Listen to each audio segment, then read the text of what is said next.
Okay, let's unpack this. I want you to just picture something for a second. Yeah. It's something we all carry with us every single day. It's the very architecture that lets us stand up, walk around, live our lives. Right. The framework. The framework, but we never see it.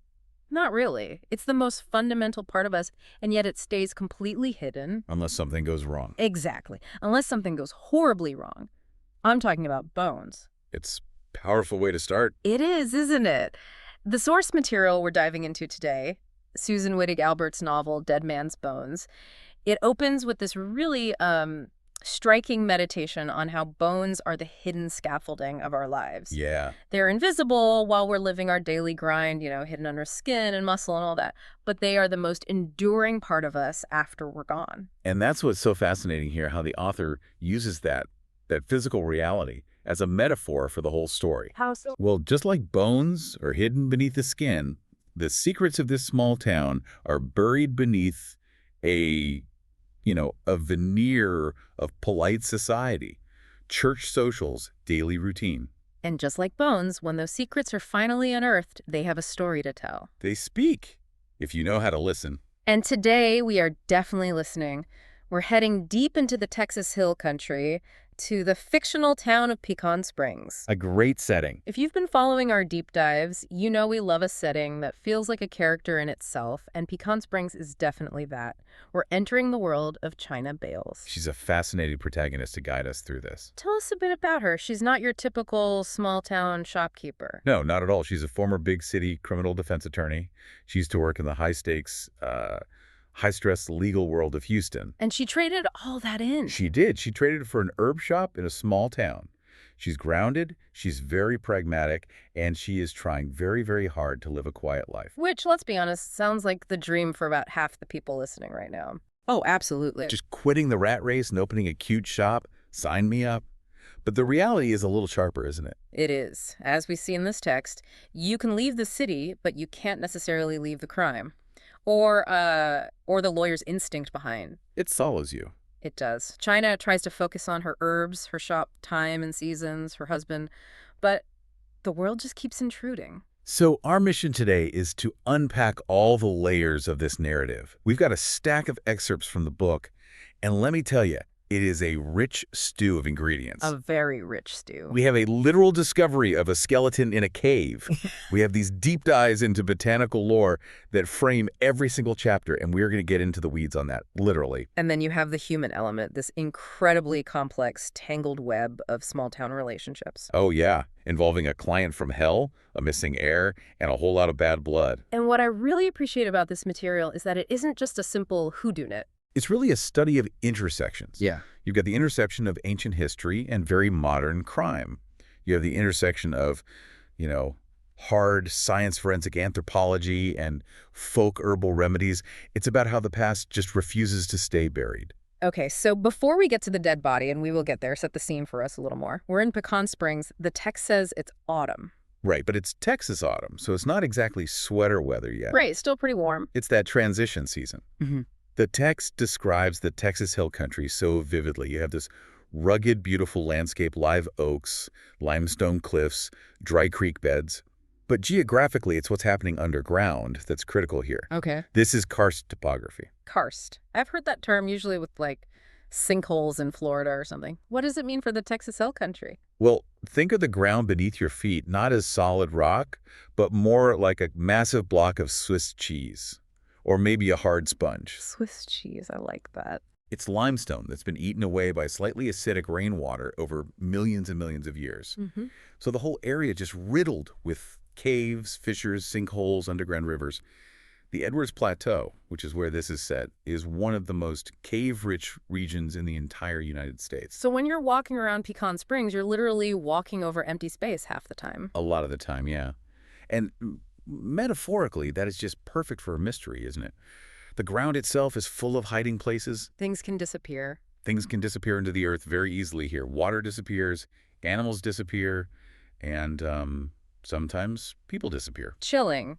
Which brings us to the cast of characters living on top of this Swiss cheese landscape. We mentioned China Bayles, the logical ex-lawyer, but she's not alone. She's got her business partner, Ruby Wilcox. And I love the contrast the author draws here. If China is the left brain, all logic, law, order, Hmm. then Ruby is the right brain. Hmm. She owns the Crystal Cave, a New Age shop right next door to China's herb shop. She's flamboyant, intuitive, tall with this bright red hair, and she operates entirely on feelings and vibes.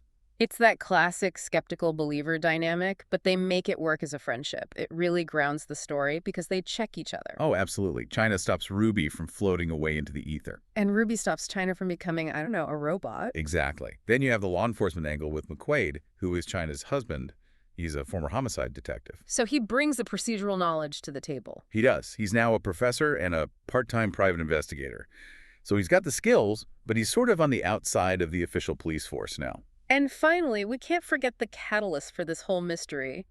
Brian, China's teenage stepson. Right. He's 14, he's hitting that adventurous age where you think you're invincible, and he has a new obsession that fits this geography perfectly. Caving, or as the serious practitioners call it, spelunking. But yeah, Brian calls himself a caver. And this isn't just a hobby for him. In this region, it's a way of interacting with history.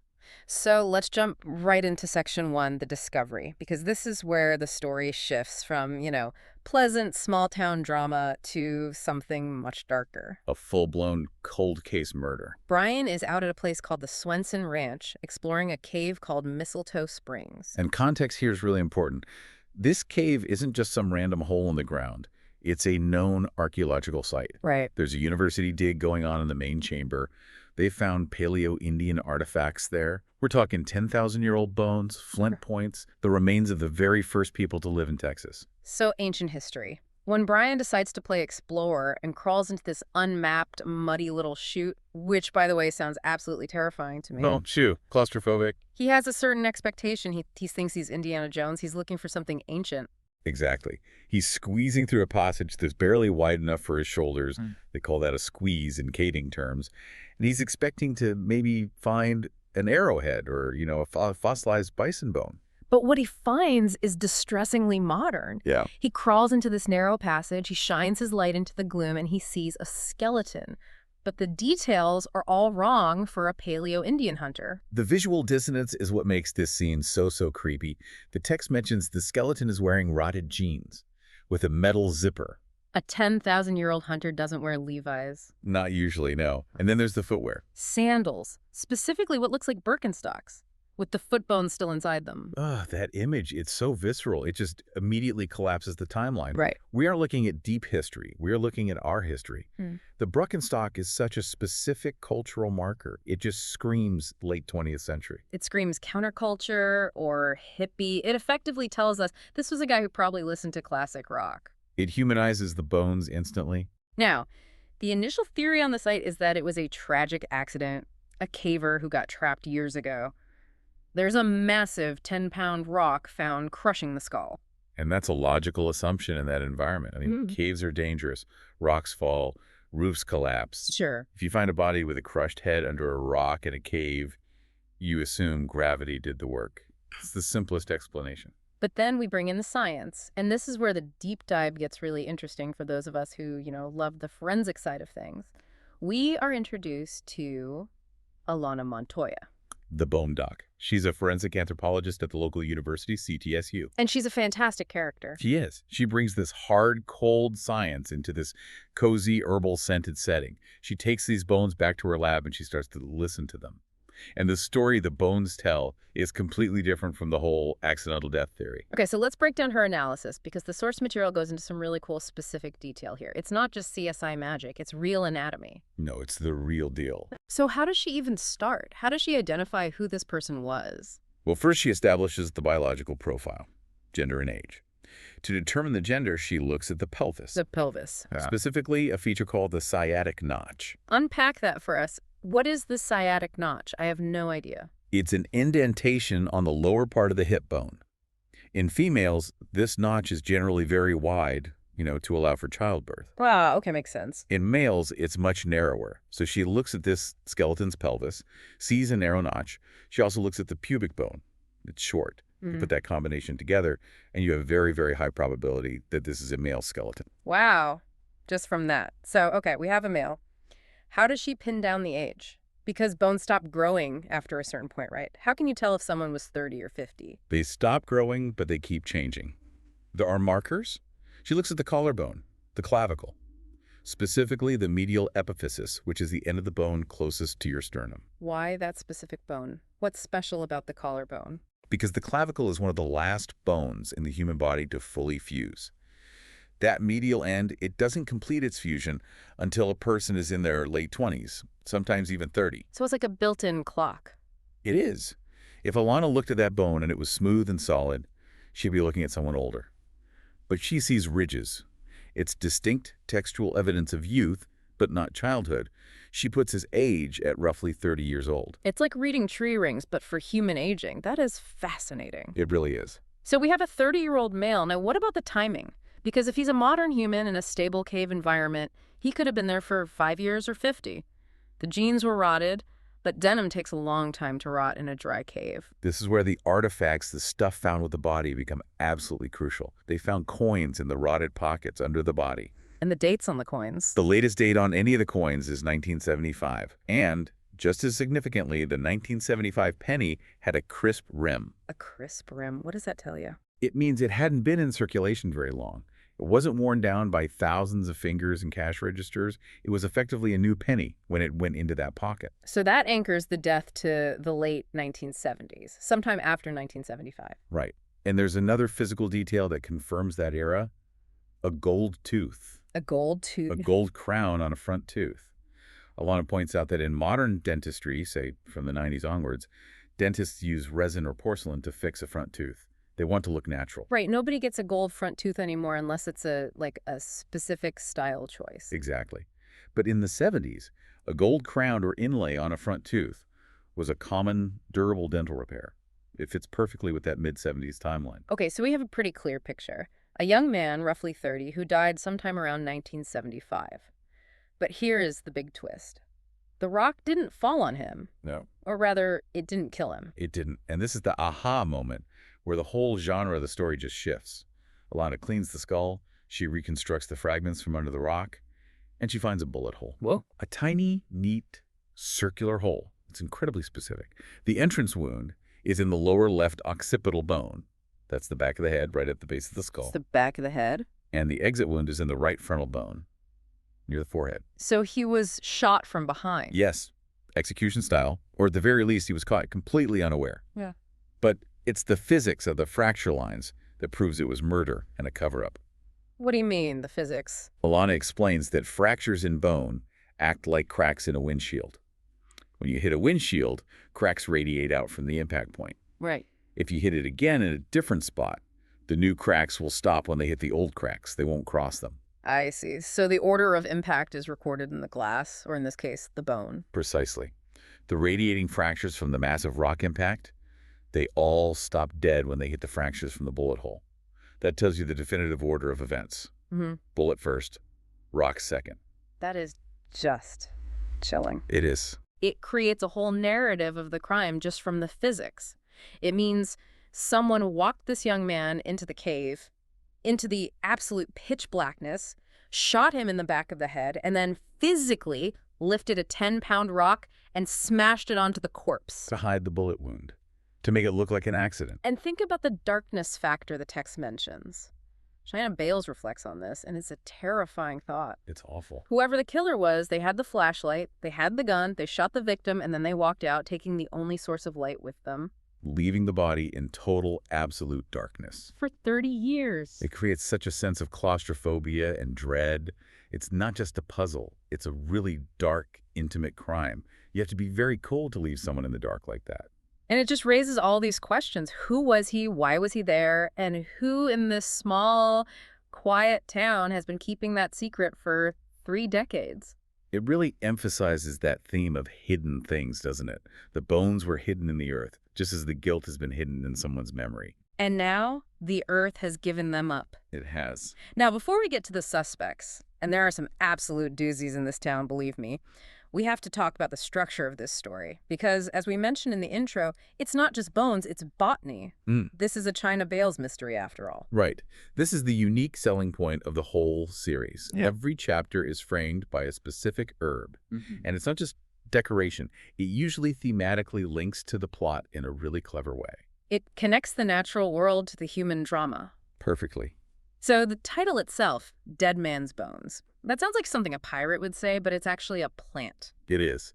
It's the folk name for stitchwort, or Stellaria holistea. Huh? And the source text gives us this great bit of lore about it. Yeah. In folklore, this plant was believed to belong to the goblins, or the little people. Children were warned not to pick it, or the little people would come and drag them underground. Which is eerily appropriate for a story about a skeleton found dragged underground. Exactly. It sets this spooky, almost fairy tale tone right from the start.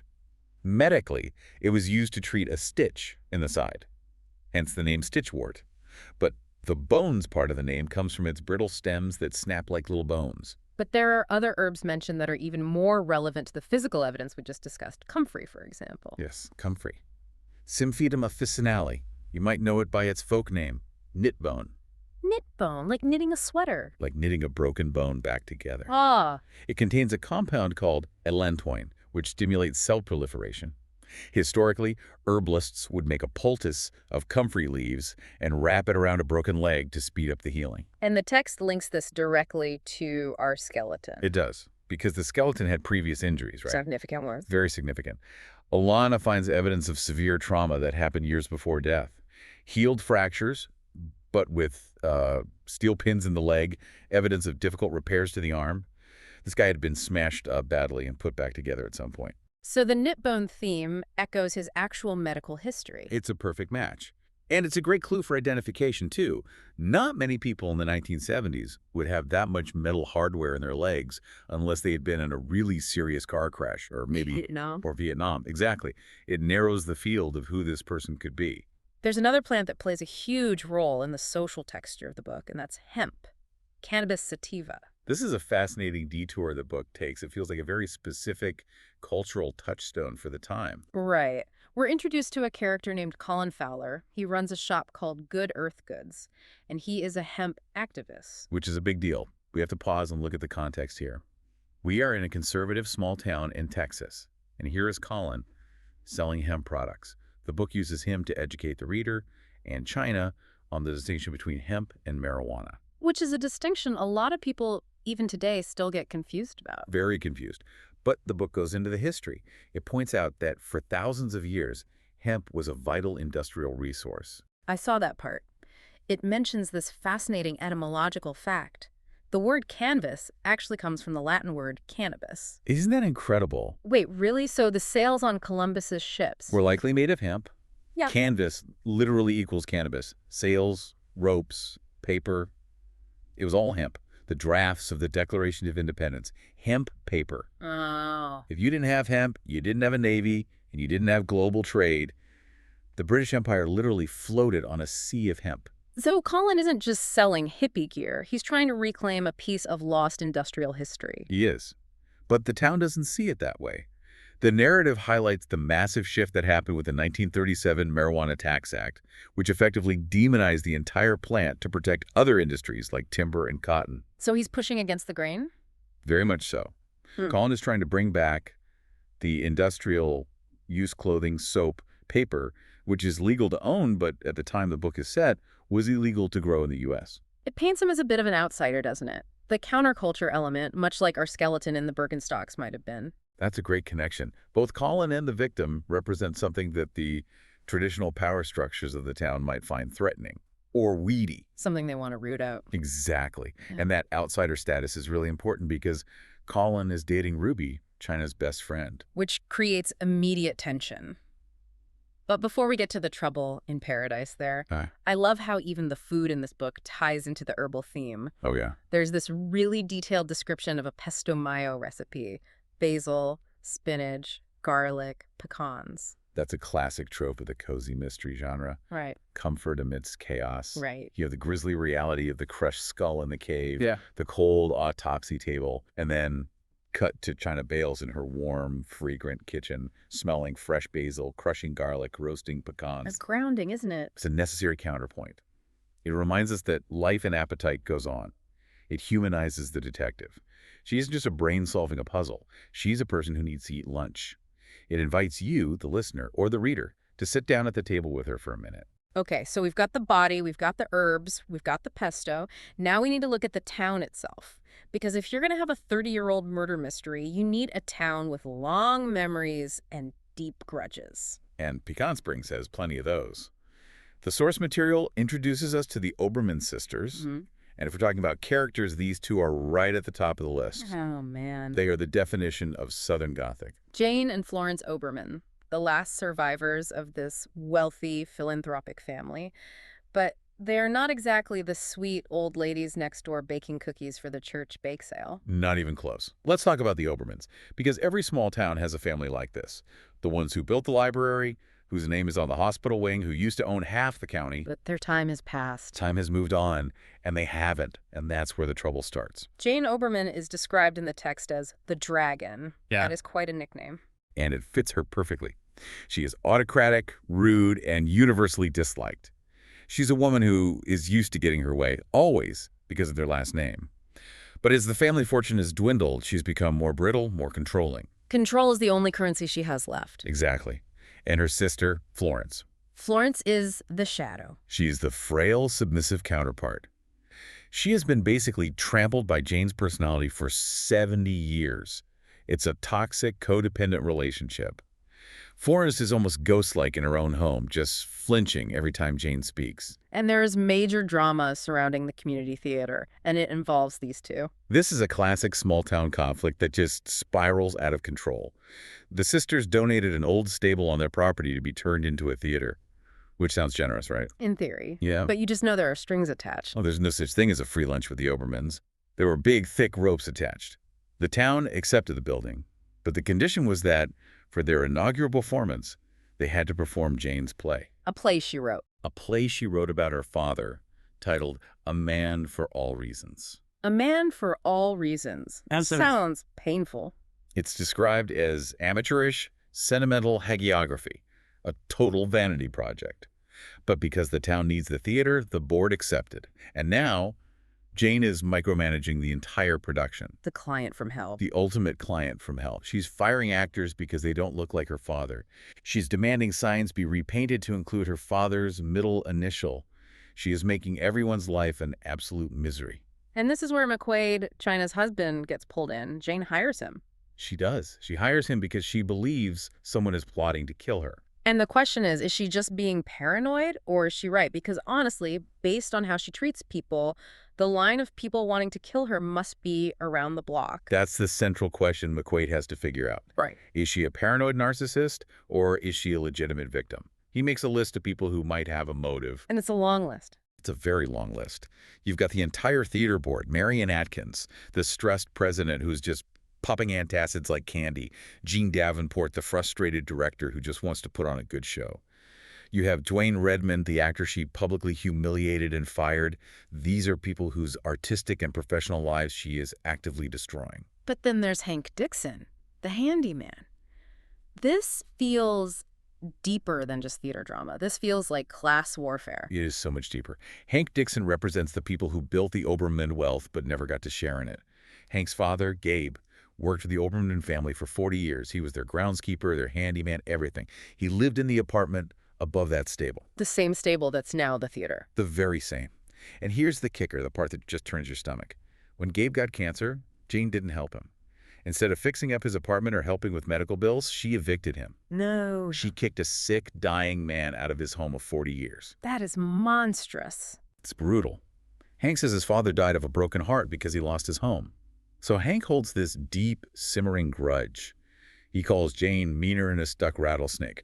So if Jane thinks someone wants to kill her, Hank is a very, very plausible candidate. His motive goes back decades. And when McQuaid visits the Obermann mansion to interview Jane, the atmosphere is just... It's heavy. Yeah. He describes it as a vampire movie set. Shabby gentility, Yeah. Velvet drapes that are dusty, furniture that's expensive but worn out. It's a house that's frozen in time and it's decaying. But there's a detail McQuaid notices that is very important for our mystery. The gun collection. Ah, yes, Chekhov's gun. If you show a gun in the first act... You better believe it's going off by the third. There are vintage firearms displayed in the house, a Luger, a Colt .45. Remember, our victim in the cave was shot. We don't know the caliber yet, but the presence of guns in the Obermann house connects the Dragon Lady to the potential for real deadly violence. It shows that this family has the means to kill. Absolutely. And there's this tragic family history there, too. The Obermann fortune is dying out. The brothers died, one in a car wreck, the grandson in Vietnam. Jane and Florence are the end of the line. It adds this layer of decay to everything they touch. It really does. You have the decaying mansion, the decaying family line, and the decaying skeleton in the cave. It all fits together thematically. The Obermanns are like the bones of the town, old, brittle, and hiding a lot of secrets. That's a great way to put it.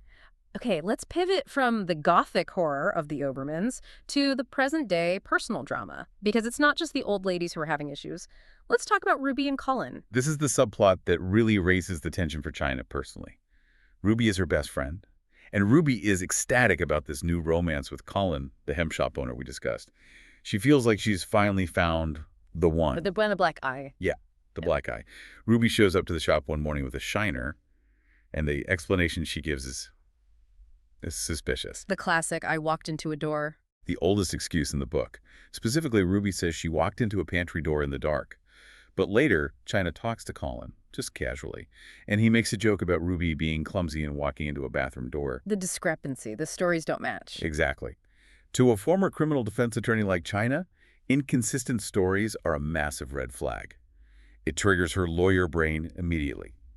If it was the truth, the story wouldn't change. She immediately suspects domestic abuse. But Ruby is in deep denial. And this is so painful to read because Ruby is usually such a strong, vibrant character. She is, but she's vulnerable right now.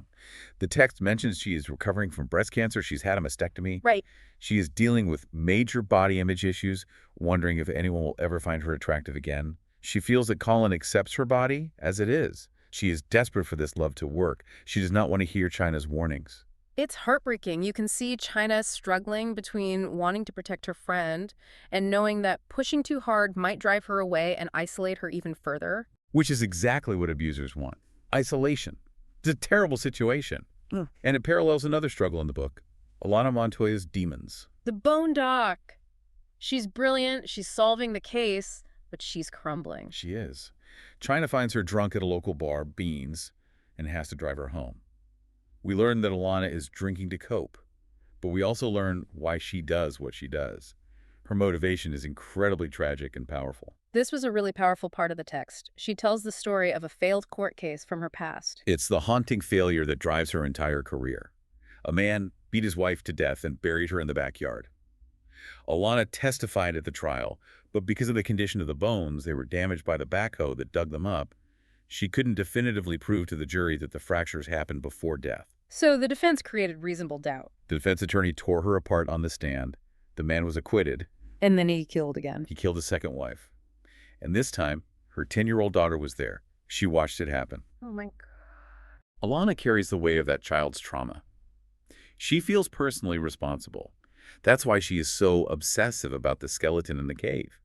She studies bones to ensure the dead speak clearly so that justice is served. She wants to make sure no other little girl has to watch her mother die because the science failed. It adds so much weight to her character. She's not just a scientist, she's on a crusade. She is, but she's cracking under the pressure. The text mentions she tries to talk to China about something personal later, but China's too busy with the shop and the theater drama. That missed connection is such a classic noir trope, isn't it? The cry for help that goes unheard. It is, and it creates a real sense of foreboding. What did Alana need to say? Did she know something about the skeleton that she hasn't put in the official report? Or is it about her own safety? It makes you want to scream at China. Put down the herbs and listen to her. So we have all these converging lines. We have the cold case skeleton that was murdered, execution style. We have Jane Obermann claiming someone is trying to kill her right now, in the present. We have the tensions at the theater all building up to opening night. And we have that ominous gun collection sitting in the Obermann mansion. It's a powder keg. And the spark is likely to be the opening night gala for Jane's terrible play. The source material practically spells it out. It quotes Jean Davenport, the director, joking that they'll be lucky if no one shoots the wretched old bitch on opening night. Talk about foreshadowing. It's a bit heavy-handed, but it's effective. In a mystery, when someone mentions shooting the victim and there's a gun available and tempers are flaring this high, you have to pay attention. The tension is just ratcheting up on all fronts. I want to touch on China's dream sequence before we wrap up. It feels significant to the psychological layer of the book. Oh, definitely.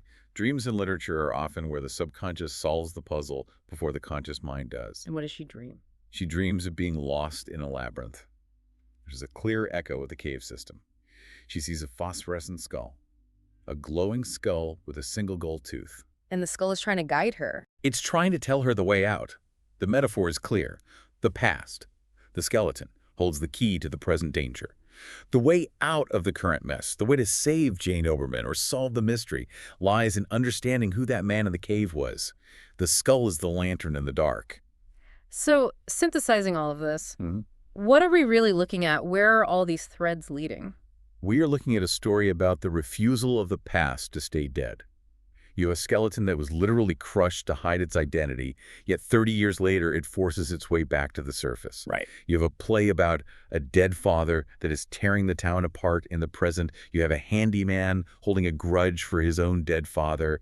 It's all about the past haunting the present. It's all connected. The hidden things China talks about in the intro, the bones are forcing their way to the surface. It's like the earth itself is rejecting the secrets. And the central tension becomes, Mm-hmm. who is desperate enough to try to bury them again? If the bones are finally speaking, as Alana says, someone in Pecan Springs is terrified of what they might say. Someone has been living a lie for 30 years. So we're left on the precipice of that opening night. We know there's a gun. We know there are multiple motives. We know there's a cold case that just got very, very hot. And we know that someone in this town is a killer who has gotten away with it for a very long time. And we know that in a town where everyone knows everyone, secrets are the most dangerous currency. The killer isn't some stranger who rolled into town. No, it's likely someone they see at the grocery store, someone they wave to on the street. It really makes you wonder, doesn't it? We walk past people every day, the shopkeeper, the handyman, the wealthy recluse, and we have absolutely no idea what they've buried. Or what they're capable of doing to keep it buried. A sobering thought.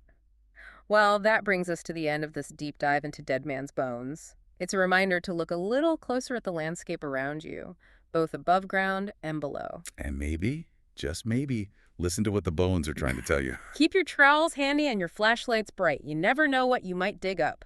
Thanks for listening.